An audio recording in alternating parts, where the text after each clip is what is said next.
ഞാൻ തന്നെ വഴിയും സത്യവും ജീവനുമാണ്. ഏതാ സത്യാരാധന? ക്രിസ്തു നടുതലയായ ആരാധനയാണ് സത്യാരാധന. മനസ്സിലായോ? ഇനി ഞാൻ ആ വാക്ക് ചേർത്ത് പറ. എന്റെ ആത്മ എന്റെ ജഡത്തിലല്ല, എന്റെ പ്രാകൃത മനുഷ്യനോ എന്റെ ജഡത്തിലോ അല്ല, എന്റെ ആത്മാവിൽ യേശു നടുതലയായി ആരാധിക്കുന്ന ഒരാരാധനയാ അത് സത്യാരാധന. അർത്ഥം മനസ്സിലായി? സ്തോത്രം പറഞ്ഞാട്ടെ. അങ്ങനെയാണെങ്കിൽ ഭയമില്ലാത്ത ഒരാരാധന, ഒരു സത്യാരാധന. ഇനി പ്രധാനപ്പെട്ട വിഷയത്തിൽ നമുക്ക് ഓടി വരാം. നമ്മുടെ കർത്താവായ യേശു ക്രിസ്തു അല്ലെങ്കിൽ അവൻ കാൽവരി ക്രൂശീകരണത്തിലേക്ക് കടക്കുന്നതിന് മുമ്പ് അവൻ തന്റെ ജനത്തെ ദൈവകരങ്ങളിൽ ഏൽപ്പിച്ചുകൊണ്ട് പ്രാർത്ഥിച്ച ഒരു ഹൈ പ്രീസ്റ്റ്ലി പ്രയർ ഉണ്ട്. യോഹന്നാൻ 17-ാം അധ്യായം. ആ 17-ാം അധ്യായത്തിൽ സത്യാരാധനക്കാരന് കൈമാറിയ 4 കാര്യമുണ്ട്. അതൊരു വലിയ പ്രസംഗമാണ്. ഞാൻ എടുക്കുന്നില്ല, പോയിട്ട് പറയുക. സത്യാരാധനക്കാരന് ഇന്ന് രാത്രികാല ദൈവസ്ഥ ഉപവസിക്കുന്ന ദൈവങ്ങള്, വീണ്ടെടുക്കപ്പെട്ട ദൈവങ്ങള്, നിനക്ക് അവൻ കൈമാറിയച്ചു പോയ 4 കാര്യമുണ്ട്. ഇന്ന് രാത്രി നീ സ്തോത്രം പറയുമ്പോ, ഇന്ന് രാത്രി നീ അന്യഭാഷ പറയുമ്പോ, ഇന്ന് രാത്രി നീ ആത്മാവിൽ കൈകൊട്ടുമ്പോ, നീ ഈ 4 അനുഭവത്തിൽ നിന്ന് ദൈവത്തെ ആരാധിക്കുന്നത്. സ്തോത്രം പറ. അല്ലെ, ഇനി നമ്മുടെ പ്രധാന ടോപ്പിക്കിലേക്ക് കയറുക. പെട്ടെന്ന് വായിച്ചാത്ത യോഹന്നാൻ അത് വന്നു.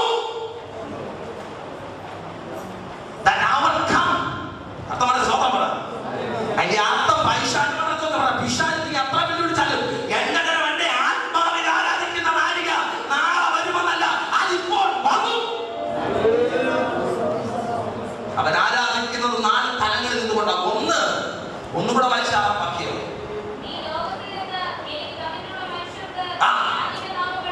ഞാൻ നിന്റെ നാമം എനിക്കിപ്പോഴും മനസ്സിലാക്കാൻ ശ്രദ്ധിക്കണേ.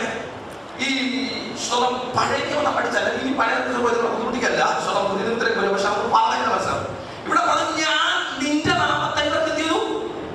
വെളിപ്പെടുത്തി. നിന്റെ നാമത്തെ ഞാൻ ചെയ്തു. അല്പം ഒന്ന് ചിന്തിക്കണം ഈ വിഷയം. നിന്റെ നാമത്തെ ഞാൻ എന്ത് ചെയ്തു? വെളിപ്പെടുത്തി. അങ്ങനെ പഴയ നിയമത്തിൽ വെളിപ്പെടാത്ത ഒരു നാമം കർത്താവ് നമുക്ക് വെളിപ്പെടുത്തി ഒരാളെ കുറിച്ച് മനസ്സിലായോ?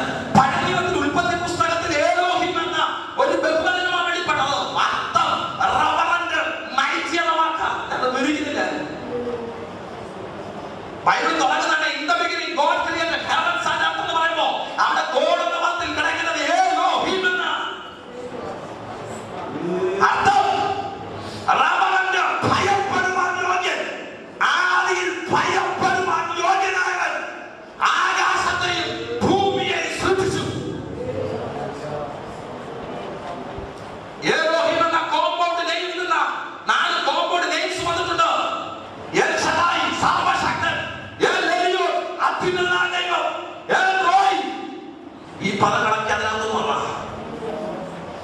ആ കാലം കഴിഞ്ഞപ്പോൾ ഒരു വാക്യം കൂടെ വായിച്ച് സഹായിച്ചത് നിങ്ങളുടെ തെളിവിന് വേണ്ടി. പുറപ്പാട് പുസ്തകം 6:3. പുറപ്പാട് 6:3.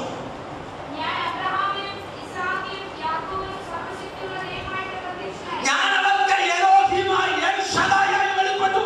അടുത്തത് മതി. ഞാൻ അവർക്ക് എങ്ങനെ വെളിപ്പെട്ടില്ല? എൽ ശദായായിട്ട് ഞാൻ വെളിപ്പെട്ടു, പക്ഷെ എന്തായിട്ട് വെളിപ്പെട്ടില്ല എന്നാൽ ഉൽപ്പത്തി പുസ്തകത്തിൽ അബ്രഹാമിന്റെ കുടുംബത്തിൽ ഞാൻ അബ്രഹാമിന് 3 പ്രാവശ്യം ഞാൻ എലോഹിമായി എൽ ശദായി എലിയോനൊക്കെ വെളിപ്പെട്ടു വന്ന ദൈവമാണ്. എന്നാൽ അവന്റെ നിർബന്ധത്താൽ ഭാര്യയാകുന്ന ഹാജർക്ക് മരുഭൂമി വെച്ച് ഞാൻ കാണുന്ന ദൈവമായി വെളിപ്പെട്ടു. അവർക്കാർക്ക് ഞാൻ എന്തായിട്ട് വെളിപ്പെട്ടില്ല? യഹോവയായിട്ട് ഞാൻ വെളിപ്പെട്ടില്ല. എന്നാൽ നിങ്ങൾക്ക് ഞാൻ വെളിപ്പെടുക. ആരായി? എന്റെ പേരെന്താ? എന്റെ പേര് യഹോവ. ഉടനെ മോശയ്ക്ക് ഒരു സംശയം, അർത്ഥം കൂടെ പറയുന്നു. യഹോവ യാഹ്വേ എന്ന വാക്കിന്റെ ഹീബ്രു വേർഡിന്റെ അർത്ഥം ചോദിച്ചു. ദൈവം പറഞ്ഞു, കുഞ്ഞെ അതൊരു മെനക്കെട. ഞാനാകുന്നവൻ അത് അതിനെക്കാളും കൊടുക്കും. യഹോവ എന്നുള്ള ഒരു കാര്യം പറഞ്ഞു, ഞാനാകുന്നവൻ ഞാനാകുന്നതിന്റെ അർത്ഥമല്ല. മോശ ദൈവം പറഞ്ഞു ഇത്ര മാത്രം മതി. മോശം പറഞ്ഞു എന്നെ ആരഴിച്ചു വന്നു. ഫറവോൻ ചോദിക്കുമ്പോൾ ഞാൻ എന്ത് ഉത്തരം പറയണം? യഹോവ അയച്ചത് പറഞ്ഞാൽ അർത്ഥം എന്താണെന്ന് വെച്ചാൽ ഞാനാകുന്നവൻ. ഇനിയിപ്പോ കുളം പറഞ്ഞു. അതിന് 3 അർത്ഥമുണ്ട്. ഒന്ന് ശതം ഞാൻ മാറാത്ത ദൈവം. ഞാൻ മാറാത്ത ദൈവം. ഞാൻ മാറാത്ത ദൈവം. എനിക്ക് എതിർക്കാനുള്ള ആച്ഛാദനമില്ലാത്ത ദൈവം. 2, യഹോവ എന്ന വാക്കിന്റെ അർത്ഥം ഞാൻ എന്റെ ജനത്തോടുകൂടെ വസിക്കുന്ന ദൈവം. 3-ാമത്തെ അർത്ഥം ഞാൻ പ്രശ്നങ്ങളുടെ മധ്യ ഇറങ്ങുന്ന ദൈവം. യഹോവ എന്ന വാക്കിൽ ശ്രദ്ധിക്കണേ. 1 പഴയ നിയമത്തിൽ ഏലോഹിം എന്ന വാക്കിന് 2 അർത്ഥം ഉണ്ടായിരുന്നു. 1 റവറെന്നും ഭയപ്പെടുവാൻ യോഗ്യനെന്നും, 2 ശക്തനെന്നും. എന്നാൽ യഹോവ എന്ന വാക്കിന് 3 അർത്ഥമുണ്ട്. 1 ഞാൻ മാറാത്ത ദൈവം, I am the unchanging God. 2 എന്റെ സാന്നിധ്യം എന്റെ ജനത്തോടു കൂടെ പോലും. 3 ഞാൻ പ്രശ്നങ്ങളുടെ മധ്യേ മാറി നിൽക്കുന്ന ദൈവമല്ല. ഞാൻ എന്റെ ജനത്തിന് വെടിയുറങ്ങുന്ന ദൈവമാണ്. അത് മോശയ്ക്ക് വെളിപ്പെട്ടത് വാക്കായിട്ടല്ല, പ്രവൃത്തിയായിട്ടാണ്. ഫറവോന്റെ കൊട്ടാരത്തിൽ പെട്ടെന്ന് കൂടെ നിർത്താൻ കേട്ടോ, 4 കൊല്ലം പറഞ്ഞു നിർത്തും. ഇതൊന്ന് ശ്രദ്ധിക്കുക. ഫറവോന്റെ കൊട്ടാരത്തിൽ ചെന്നപ്പോ ഫറവോൻ നിന്നെ ദൈവം അയച്ചെന്നെ തെളിവ് വെച്ചപ്പോ നിർജീവ വസ്തുവായ വടി ചെയ്തു താഴെ. ഈ വടി എന്തായി? പാമ്പ്. ശ്രദ്ധിക്കണേ, വടി പാമ്പാൻ. മോശ തിരിച്ചപ്പോ ഫറവോന്റെ മുഖം 5 പൈസ പോലെയാവും. പക്ഷെ ഇത് കണ്ടപ്പോ ഫറവോൻ നല്ലവണ്ണം ചിരിച്ച് കൈകൊട്ടി. ഫറവോൻ കൈകൊട്ടിയപ്പോ പല വാതിലുകളും, ഒന്നല്ല പല മന്ത്രവാദികളും അവരുടെ കൈവന്നുകൊണ്ട് പാളയം ദൈവസഭയിൽ ആത്മാവിന്റെ അങ്ങോട്ട് പറയാം, നീ ഏകനായി ഈ പട്ടണത്തെ ദൈവത്തിന് വേണ്ടി ചുറ്റുപാട് നിൽക്കുമ്പോ ഒന്നല്ല പല മണ്ഡലങ്ങളിൽ ഈ വ്യാപാര നിരക്ക് വരെ വെല്ലുവിളിക്കുന്നുണ്ട്. മറന്നു പോകരുത്. അല്ല, നിന്റെ ആരാധനയ്ക്ക് നേരെ മാത്രമല്ല, ആരാധിക്കുന്ന അഭിഷക്തന്മാർക്ക് നേരെയുള്ള വെല്ലുവിളി ചെറുതല്ല, വലുതാ. ഇന്ന് രാത്രിക്കാലം നിന്റെ ആരാധന തുടങ്ങിയത് ഞാൻ വരാം. 1 ഇത് കഴിയുമ്പോ കാണാവൂ. നീ പ്രമാണത്തിൽ വെളിനിൽക്ക് വിട്ടുകൊണ്ട് നീ ആരാധിക്കും, നീ മാത്രമേ കാണൂ. ഇവിടെ നോക്കിയേ, മന്ത്രവാദികൾ വഴി താഴെട്ട് ഒത്തിരിയായി. ഇപ്പോ ഞാനിങ്ങനെ പറയുന്നു, ക്ഷമിക്കുക, ഭാവനയാണ്. മോശം 5 പൈസ പോലെ. ഇനി എന്താ ചെയ്യണമെന്ന് ദൈവം തരില്ല, പറഞ്ഞിട്ടില്ല. ഒരു മമ്മ കൂടെ പറഞ്ഞു കൊടുത്ത് ഈ പാമ്പിന്റെ വാല പിടിച്ചാൽ എന്താവും? ഇപ്പൊ ഇതിന്റെ വാല പിടിച്ചാൽ അതും പ്രശ്നം. ഇഷ്ടംപോലെ പാമ്പ് മുമ്പ് ഇരിക്കുമ്പോ ഇതിന്റെ വാല പിടിക്കാൻ പറ്റും. ഇതൊക്കെ കൊണ്ടുവന്നൊരാശ്വാസം. അപ്പൊ മോശ നോക്കിയപ്പോഴാ ഈ താഴെ വീണതൊന്ന് ചലിച്ചു. മോശയുടെ കയ്യിൽ നിന്ന് താഴെ വീണ വടിയിൽ ആ പാമ്പ് ഇന്ന് രാത്രി നിങ്ങൾ പ്രാപിച്ചതൊന്ന് ചലിക്കാനിടയാണ്. മോശയുടെ അനുസരണം മോശക്കാരുടെ മുമ്പിൽ ഇത് വീട്ടിൽ പോവാ അല്ല, സ്വർഗം മറിയാതല്ല നിന്നെ വിട്ടത്. യഹോവ എന്ന വാക്കിന്റെ അർത്ഥം പ്രശ്നങ്ങളുടെ മധ്യ ഇറങ്ങുന്നതല്ല. ഒന്ന് സ്തോത്രം പറ. നീ താഴെ ഇട്ടാ മതി, നീ ഒന്ന് സ്തോത്രം പറഞ്ഞ് തുടങ്ങിയാൽ മതി. അവൻ നിനക്ക് വേണ്ടി ഇറങ്ങുന്ന ദൈവം തന്നെയാണ്. അർത്ഥം മനസ്സിലായത് സ്തോത്രം പറ. വേറെ പുസ്തകം പറഞ്ഞ പാമ്പ് മുമ്പോട്ട് കുതിച്ചോ, മന്ത്രവാദികളുടെ കയ്യിൽ നിന്ന് വീണ പാമ്പുകളെ 1, 2, 3 വെട്ടി വിഴുകാനിടയായി. ഇവൻ ഏകനായി ശേഷിച്ചു. സ്തോത്രം പറ. ആ ഫറവോന്റെ കൊട്ടാരത്തിൽ നടുത്തളത്തിൽ അവൻ ഏകനായി ശേഷിച്ചു.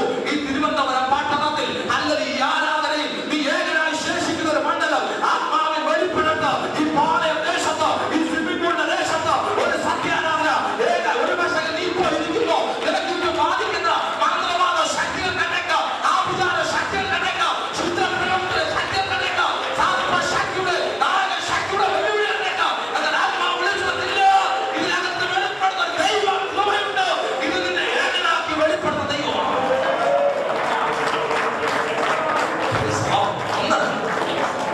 അവിടെ വെളിപ്പെട്ട യഹോവ, എലോഹി വെളിപ്പെട്ട് യഹോവ എന്ന പേര് പെട്ടു. അങ്ങനെയാണ് കർത്താവ് പറഞ്ഞ അന്നൊന്നും വെളിപ്പെട്ട പേരല്ല ഞാൻ ഇതൊക്കെ വെളിപ്പെടുത്തിയത്. ഞാൻ ഇവർക്ക് നിന്റെ നാമം വെളിപ്പെടുത്തി. എന്ത് നാമം? എന്നിട്ട് അതൊക്കെ ആർക്കെങ്കിലും പറയാമോ? യേശു നമുക്ക് വെളിപ്പെട്ട ദൈവത്തിന്റെ നാമം. പെട്ടെന്ന് ഞാൻ സമയം കളയുന്നില്ല. അപ്പനെന്ന നാമം. പഴയ ദൈവത്തിൽ ഭയപ്പെടുവാൻ യോഗ്യനെന്നും ശക്തനെന്നും പറഞ്ഞ യഹോവ എന്ന പേര് യേശു പറഞ്ഞു. നിങ്ങൾ പ്രാർത്ഥിക്കുമ്പോൾ നിങ്ങൾ അങ്ങനെ പ്രാർത്ഥിക്കണം. യഹോവ എന്ന് ആ പേര് പറയുന്നല്ല പറഞ്ഞത്. നിങ്ങൾ അങ്ങനെ പ്രാർത്ഥിക്കും. സ്വർഗത്തിലുള്ള ഞങ്ങളുടെ ഇന്ന് രാത്രികാല സത്യാരാധനക്കാരെ നാം ആരാധിക്കുമ്പോ പഴയ നിയമത്തിലെ ഭയത്തിന്റെ ആരാധനയല്ല, ആ